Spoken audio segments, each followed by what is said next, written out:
Welcome to This Explainer. Let's jump right in, because today we're exploring the invisible engine of the business world. For the next few minutes, I want you to step back and adopt a purely executive, strategic mindset. Picture the flowing data lines of global networks, factories, and logistics, all feeding directly into the financial pulse of a company. What we're looking at is a fundamental shift in how we perceive operations.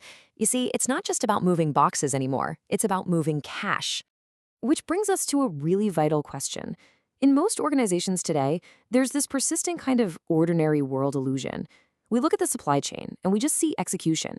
We see disruptions, delays, price spikes, shortages, and we see teams reacting manually, constantly putting out fires.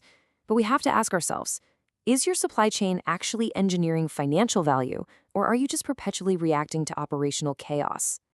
To answer that, we're bringing in the supply axis framework. Think of this as the ultimate bridge between the highly physical, reactive world of operations and the structured, logical systems of finance. This model is going to be our guide today. It's designed to pull us out of that chaotic execution mindset and elevate us into a harmonized system of true financial translation. Okay, let's dive into this operational illusion. Managing suppliers, tracking shipments, negotiating costs, handling disruptions. These are the core things supply chain professionals do every single day, right? But this flurry of activity actually masks a hidden truth. Your supply chain sits at the exact intersection of suppliers, production, R&D, logistics, customers, and finance. It is not just about operations, it's literally the very place where business value is either created or destroyed every single day. And this brings us to a massive language gap inside modern organizations. Just think about it for a second. If the sales department faces a disruption or loses market share, they get to justify it. They explain the market shifts, they tell a compelling story.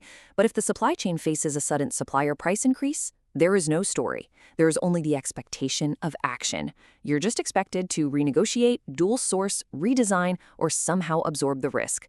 Supply chain is completely expected to react, not to translate, and certainly not to defend its value. Because of that gap, organizations lose critical clarity. The supply chain produces thousands of daily decisions, but it speaks zero financial language.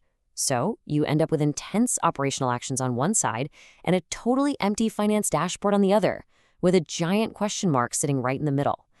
The harsh reality is, what cannot be translated into financial language simply cannot be prioritized correctly, and that leads to massive corporate misalignment. So the crucial point here is making the shift from purely operational thinking to financial decision modeling. The supply axis perspective changes the game by boiling every single supply chain action down to three key dimensions. First, the investment. That's your CapEx, your effort, the engineering time. Second, the cost impact. Are we looking at savings or are we looking at cost increases? And third, time. Exactly when is this value realized?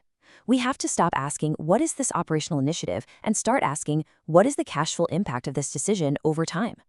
Once we translate those actions into cash flows, we unlock four critical financial lenses. Our first lens is net present value, or NPV. NPV simply asks, what is this initiative worth to us today? It factors in our investment, our savings, and the time value of money. This is a primary indicator of value creation. If your NPV is positive, it means the company is literally becoming richer because of your decision. Our second lens is the internal rate of return, or IRR. Now, this is all about the efficiency of your capital. It answers the question, how hard is my money working? If your IRR is greater than your weighted average cost of capital, your WACC, you are generating value. But if your IRR dips lower than your WACC, that's a massive red flag. That is pure value destruction, no matter how amazing the operation looks on paper. Lens number 3 is the payback period. Very simply, how quickly do we recover our initial investment? In the world of supply chain, speed is a proxy for risk. A fast payback means lower risk. A slow payback means you have a much higher exposure to future disruptions. Honestly, even a highly profitable project can fail catastrophically if the payback period leaves you exposed for too long. And finally, our fourth lens, economic value added, or EVA.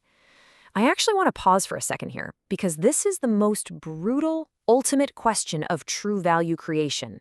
EVA asks, after all costs and all capital charges, are we actually creating value? This is the metric that cuts straight through the noise. It doesn't care about operational effort. It only cares about undeniable financial truth. All right, let's see how this builds out in reality. Say we have two proposed supply chain decisions. Initiative 1 is a supplier replacement.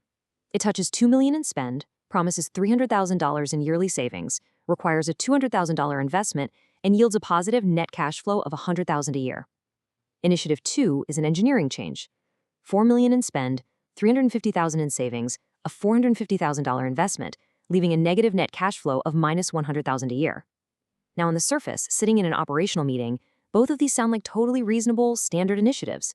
So let's run them through our financial lenses, starting with a 3-year net present value at a 12% WAC.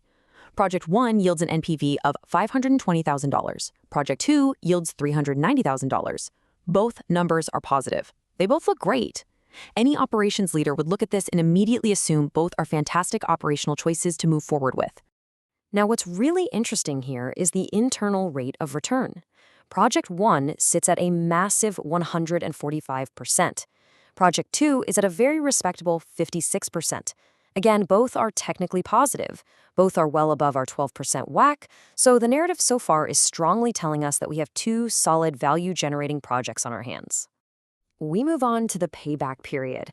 Project 1 pays back in 0.7 years. Project 2 pays back in 1.4 years.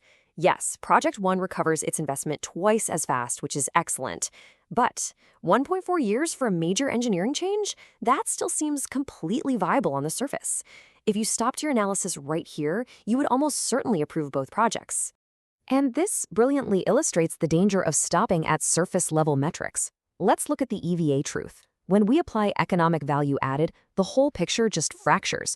Project 1 shows a positive $76,000. That's true, green value creation. But Project 2? It plunges deep into the red. It is actively destroying $154,000 in capital. That's a massive narrative twist. This right here is the turning point in our strategic thinking. The most dangerous initiatives in your company are not the obvious failures. They're the ones that look exactly like Project 2. A project can look completely acceptable in NPV. It can have a positive IRR. It can look operationally brilliant. And it can still secretly destroy your capital value. What we call good projects operationally can be incredibly misleading financially. Which leads us to complete executive clarity. We now have a new, unshakable rule for the boardroom. A project is not approved just because it looks good on an operational dashboard. It is approved because it consistently creates value across all financial lenses. So the decision becomes crystal clear. Project 1 gets the stamp go. Project 2 gets the stamp no go. And you have to stick to that, even if rejecting that engineering change feels totally counterintuitive to your operations team. That is the ultimate transformation here. That's the competitive advantage the supply access model gives you. Supply chain is not about execution excellence alone. Every single supply chain action you take is 4 distinct things. It's a cash flow shift, it's a capital allocation decision, it's a risk transformation, and it's a value creation opportunity. If you can't translate a decision into these exact metrics, you are only managing activity. You are not managing supply chain finance. I want to leave you with this final, fundamental shift in perspective. Supply chain is not operational management. It is financial value engineering. The very next time an initiative crosses your desk, I want you to ask yourself, are we just managing the chaos, or are we engineering financial value? Thank you so much for joining me on this explainer. I challenge you to start speaking the language of value today.